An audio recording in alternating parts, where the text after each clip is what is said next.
அன்பு குழந்தைகளே, கிருஷ்ணரின் அன்பான கதையை பார்ப்போமா? ஒரு நாள் கிருஷ்ணர் பசுக்களை மேய்த்தபோது ஒரு சிறு பசுவின் காலில் காயம் ஏற்பட்டது. அது வலியால் அழுதது. கிருஷ்ணர் உடனே ஓடி வந்து பாசத்துடன் பசுவை தேற்றினார்.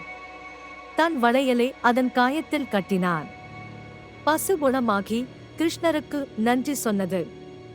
இந்த கதை நமக்கு அன்பையும் கருணையையும் கற்றுக் கொடுக்கிறது. நாமும் பிற உயிர்களிடம் அன்புடன் இருப்போம். கிருஷ்ணர் பசுக்களை மேய்க்கிறார். ஒரு சிறு பசுவுக்கு காயம் ஏற்படுகிறது. கிருஷ்ணர் தன் வளையலால் காயத்தை குணப்படுத்துகிறார்.